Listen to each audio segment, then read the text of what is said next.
Prezados trabalhadores e trabalhadoras educandos. Estamos iniciando agora a nossa primeira aula sobre mapa de risco.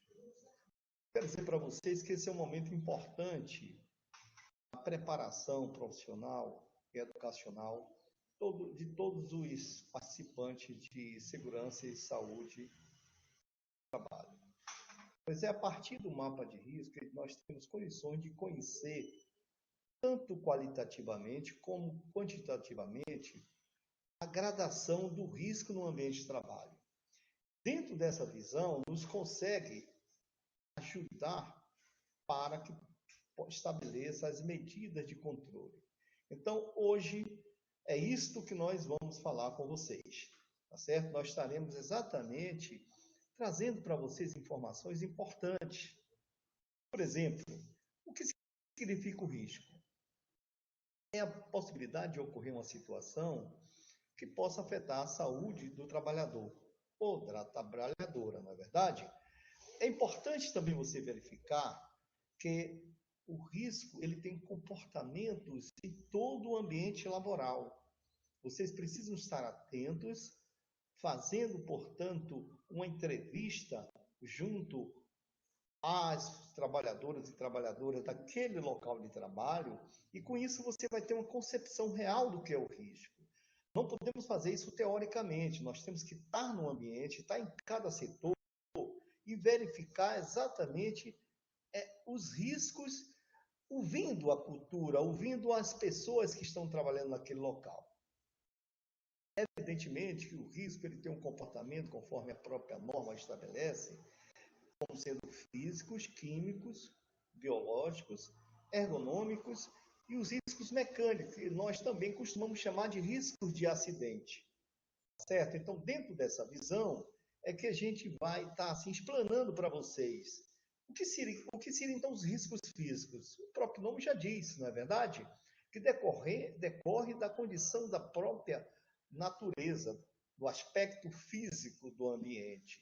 Então, quando nós falamos de físico, falamos de ruído, pressão sonora, falamos das vibrações, das pressões anormais. Aí você tem os mergulhadores, por exemplo, os trabalhadores que estão atuando na construção de grandes pontes, né, onde precisa fazer grandes escavações para se colocar estruturas, na verdade. Temperaturas extremas. Quando a gente fala em temperatura extrema, nós estamos associando, portanto, tanto a probabilidade de muito calor, ou seja, temperaturas altas, como também de calor em temperaturas baixas. Quando a gente fala de calor, fisicamente, nós queremos dizer calor pode ser temperaturas altas e pode ser temperaturas abaixo de 0 graus Celsius, tá certo? Então, há essa compreensão física que nós também estamos colocando aqui. Então, se um colega está trabalhando próximo de uma estufa, nós temos temperatura extrema, calor excessivo, que você vai ter que ver conforme a norma 15 estabelece, no seu anexo 3, e estabelecer a medição, né, que é exatamente a avaliação quantitativa. Nós temos um colega trabalhando lá numa câmara fria, num frigorífico, você tem temperaturas abaixo de 0 graus Celsius, e que, portanto, tem que ser avaliada e verificar até quando e como e que tempo esse trabalhador ou essa trabalhadora pode trabalhar nessas câmaras frias. Isso é um problema que nós higienistas, profissionais da área de segurança, estamos cada vez mais atentos a essa questão das temperaturas extremas. As radiações não ionizantes, e aí vocês verificam que nas radiações ionizantes, os nossos grandes questões são exatamente os hospitais, né? As salas de raio-x, né?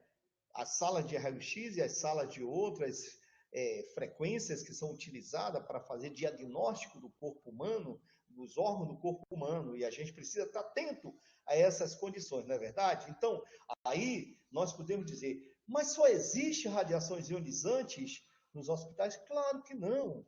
Se nós, na indústria também, nós temos situações onde você precisa avaliar as grandes estruturas metálicas, as tubulações que vão receber altas pressões de gases e de vapores, e que, portanto, precisam também sofrer exatamente radiações para verificar se existem pequenas fissuras. E isso é importante que a gente esteja verificando.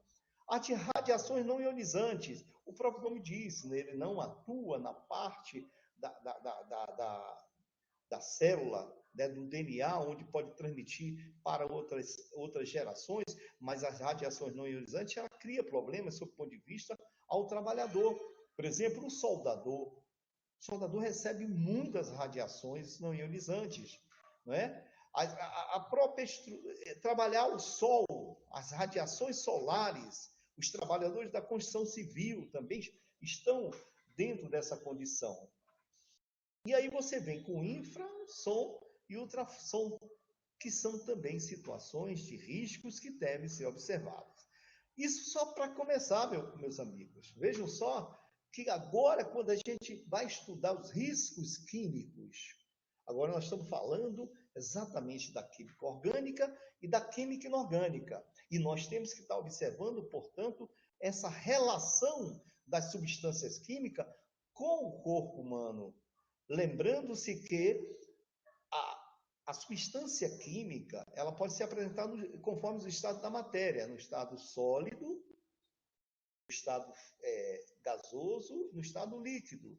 E pode interagir, pode penetrar no organismo dos trabalhadores pela via respiratória, pela via cutânea e pela via oral. Vamos pensar assim, eu estou trabalhando num ambiente onde eu tenho emanação de gases, de vapores de óleo diesel, né? Vamos falar de vapores, certo? Então, eu tenho que estar verificando se essa quantidade de vapores vão penetrar na minha via respiratória e qual é o dano que vai provocar o meu organismo, tá certo?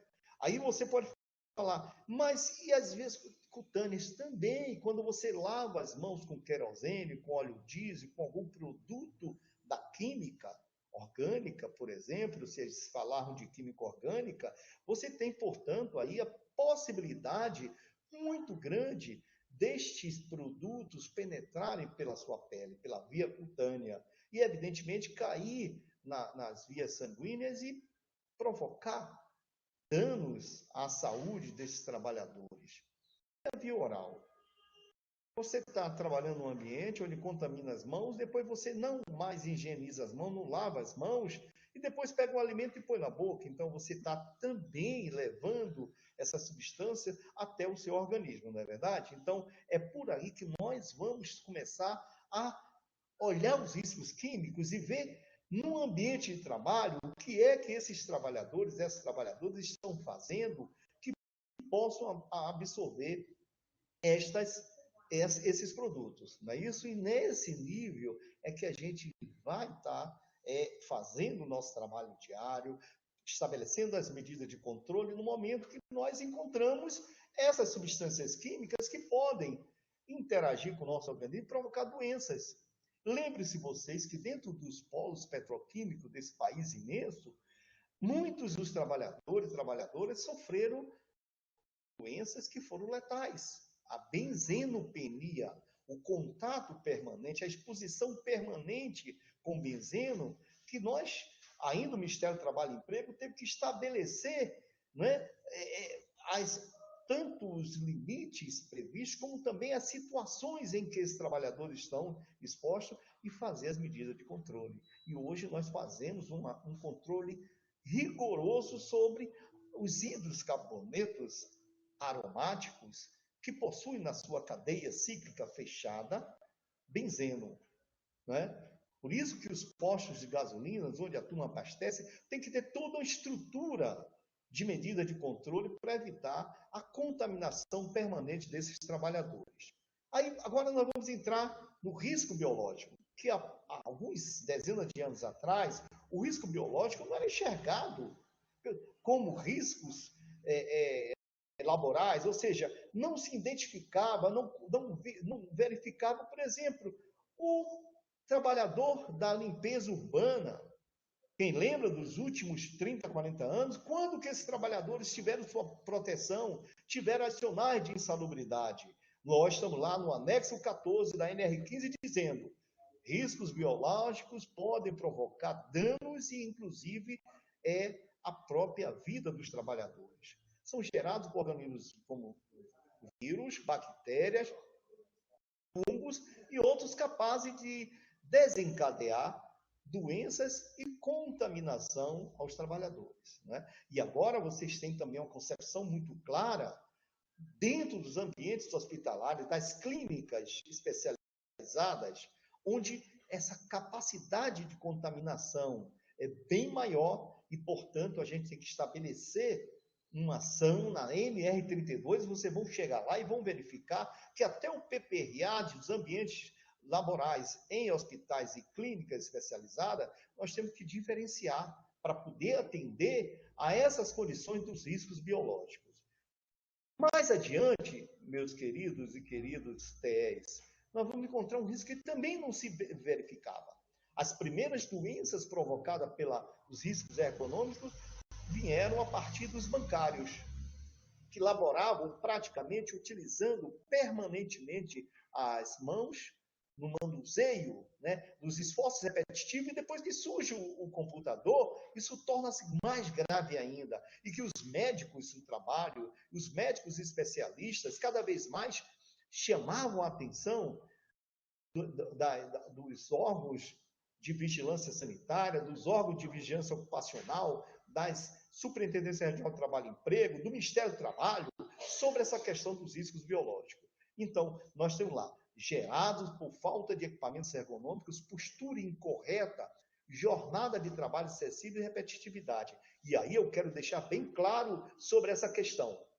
E dentro desses riscos ergonômicos tem a pressão, a produtividade, a pressão, os danos devido a assédios morais, a própria assédio sexual dentro dos ambientes de trabalho, que abala psicologicamente os trabalhadores e as trabalhadoras, e principalmente as trabalhadoras, e que nós temos que estar atento e chamando a atenção, dentro do DDS, dentro dos documentos que nós estamos elaborando para esses ambientes, chamando a atenção disso, para que nós possamos esclarecer, criar uma cultura de que os riscos ergonômicos também têm uma relação forte com os assédio moral, assédio sexual, coisas que acontecem dentro do ambiente de trabalho e que nós, portanto, precisamos eliminar, reduzir. Portanto, agora, deixa eu dar uma folgazinha aqui para poder respirar um pouquinho, para a gente poder avançar dentro dessa nossa aula. Quero agora falar para vocês dos riscos de máquinas ou risco de acidente, que nós, colegas da área de segurança do trabalho, medicina do trabalho, costumamos muito colocar assim, risco de acidente, que lá na NR7 estabelece, na NR9, que é o PPRA, na NR7, que é o PCMSO, fala assim, risco de acidente. Mas nós caracterizamos exatamente o risco de acidente como riscos mecânicos, com a ação mecânicas, principalmente máquinas e equipamentos. Então, são gerados por mau funcionamento de máquinas ou tecnologia erradas, podendo causar acidentes. E aí eu quero deixar bem claro, meus queridos e queridas TEs, essa parte das manutenções das máquinas e equipamentos. Sejam elas corretivas, preventivas ou preditivas.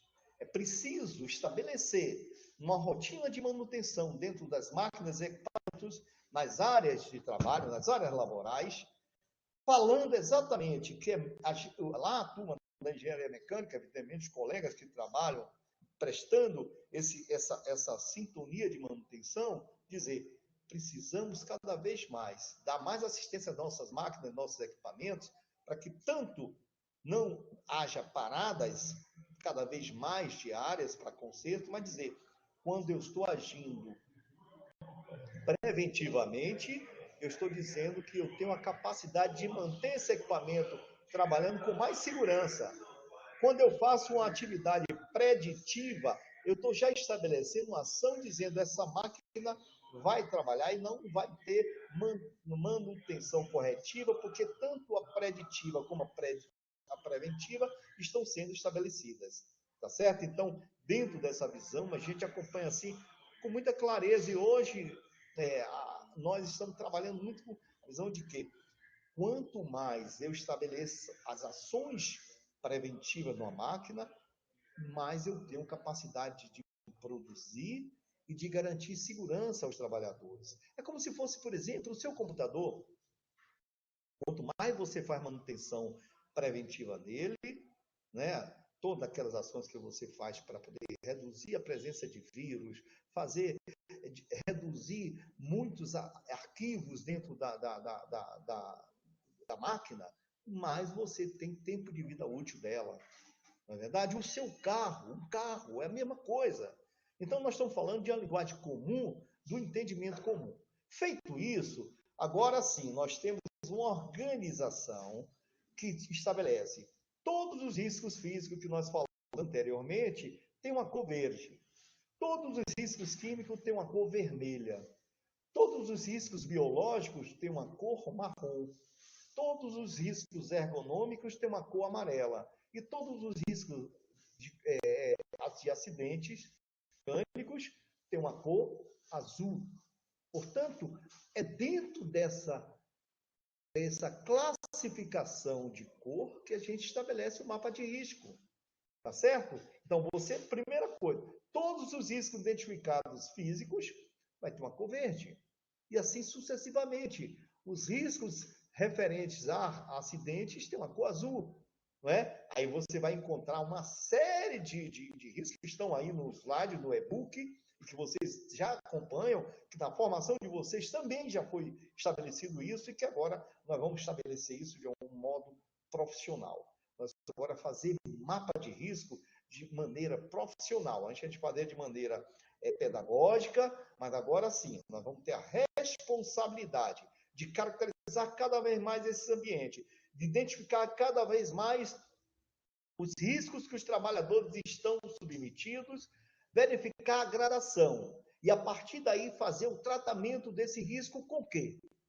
Medidas de controle. Não é verdade? Então, fica bem mais simples, mais tranquilo estabelecermos os riscos, identificando e depois estabelecendo as medidas de controle e buscando no PPRA o que você estudou dentro dos mapas de risco. Veja como é importante o mapa de risco para que possamos desenvolver todo o nosso trabalho de SMS, de segurança, meio ambiente e saúde do trabalho, ok? Bom, feito isso, vamos agora verificar o que é, na verdade, esse mapa de risco que estamos falando tanto.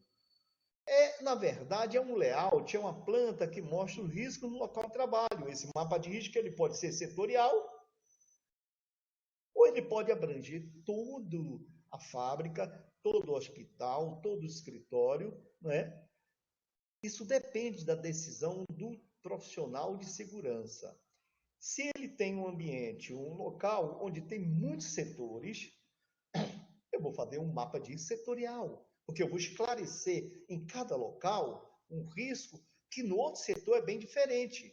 Fica mais fácil, não só dos trabalhadores nesse ambiente, mas até visitantes que chegam, entender esse mapa de risco e começar a tomar suas atitudes prevencionistas, porque todos nós também tomamos atitudes prevencionistas, tá certo? Até um visitante que chega no hospital, ele começa a enxergar um ambiente, sinalização de segurança, rota de fuga, mapa de risco, as pessoas começam a dizer, olha, aqui tem situações que eu preciso estar atento e andar e me locomover nesse ambiente, verificando cada situação. Onde são as saídas de emergência? Onde é que eu posso me proteger de uma determinada situação, de um pânico, de um incêndio? Então, as coisas começam a funcionar de maneira mais objetiva e mais esclarecedora. E aí, então, aí eu posso dizer, já que o mapa de risco, professor Wellington, é uma planta, é um layout, como eu posso fazer? Para que serve? Claro, tudo que nós falamos anteriormente. Conscientizar os trabalhadores sobre riscos. Desculpe, ajudar no estudo de medidas preventivas. qualificar melhor o seu PPRA e o seu PCMSO, a NR9, a NR7, melhorar a concepção dos PGRs. Observe vocês que nós temos uma gama de aplicação nesse famoso mapa de risco. Mas, engenheiro, como é feito então esse mapa de risco? Simples. Cada cor corresponde ao tipo de risco, como falamos anteriormente, né? O verde, risco físico, não é isso? Ah, mas eu tenho risco de acidente. Ah, sim, agora a cor é azul e assim sucessivamente. Ah, ergonômico amarelo. Então nós vamos chegando. E o químico, cor vermelha.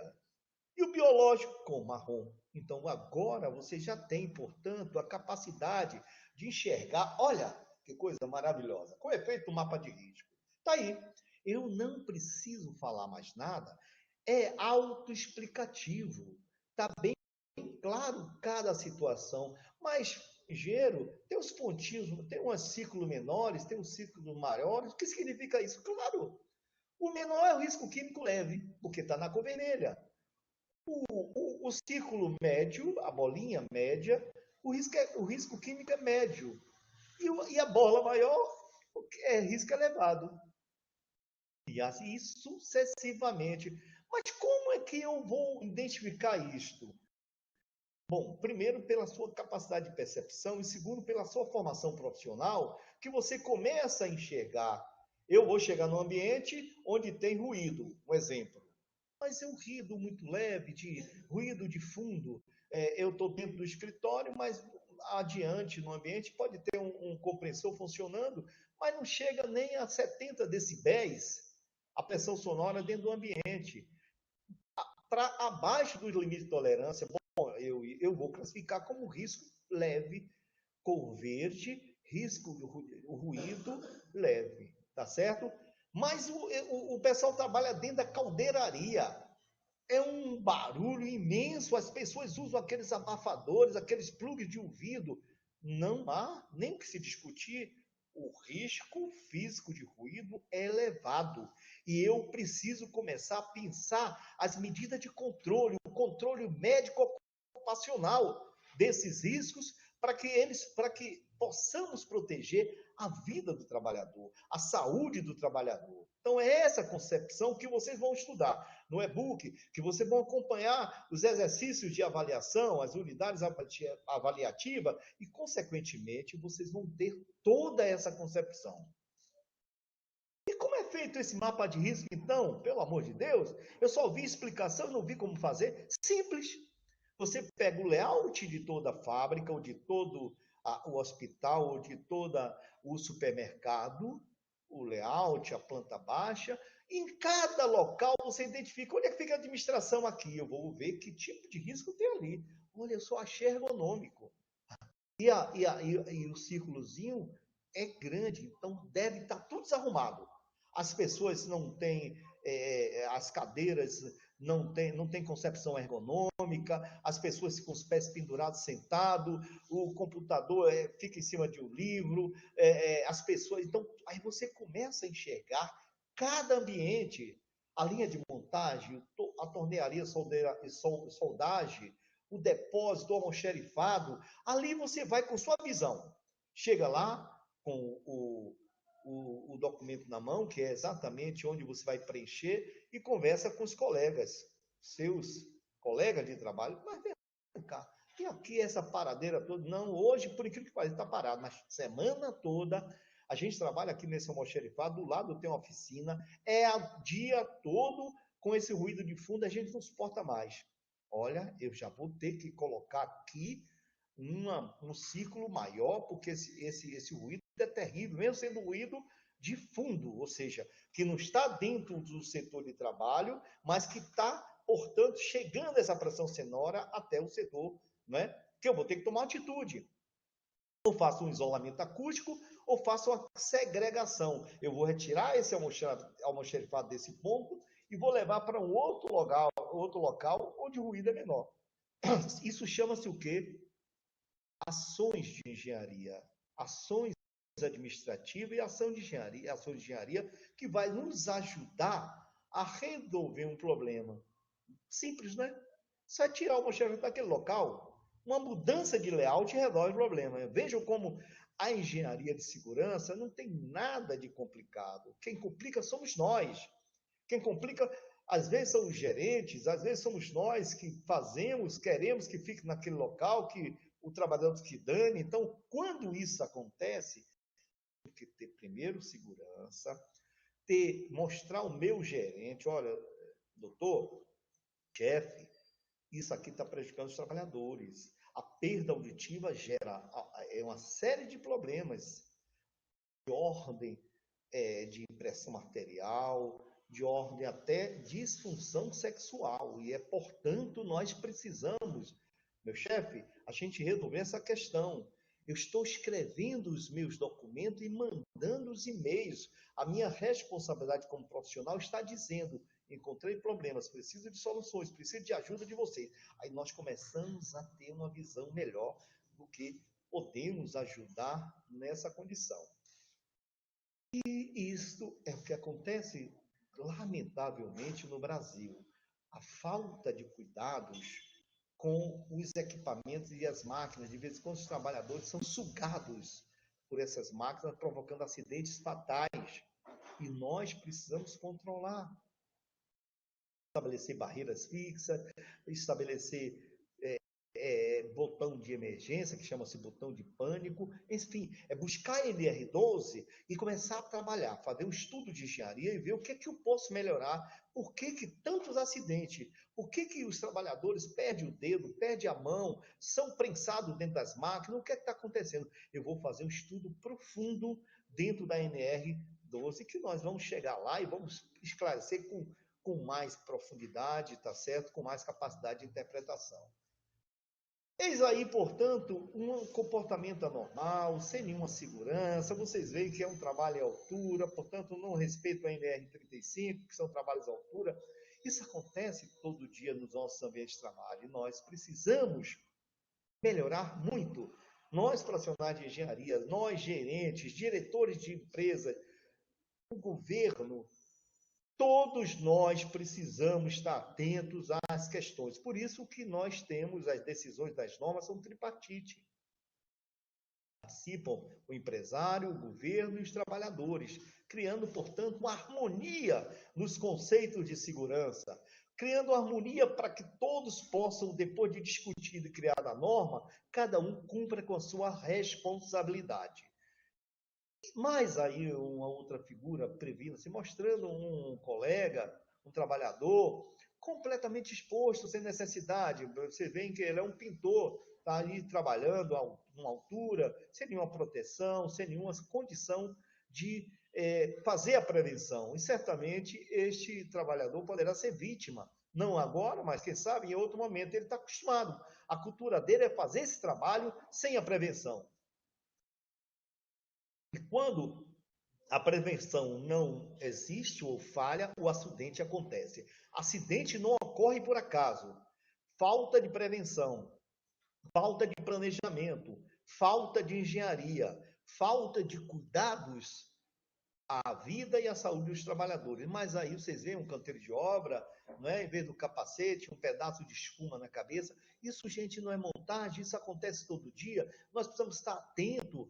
O trabalhador também tem que cumprir a sua parte, né? Tem que se prevenir, tem que ser inteligente, tem que pedir os equipamentos, tem que usar os equipamentos, tem que usar o cinto de segurança quando tiver altura, com a linha de vida, com tudo isso é necessário para que melhore, portanto, o seu trabalho, né? Eis aí, portanto, uma concepção assim, de maneira ilustrada, né?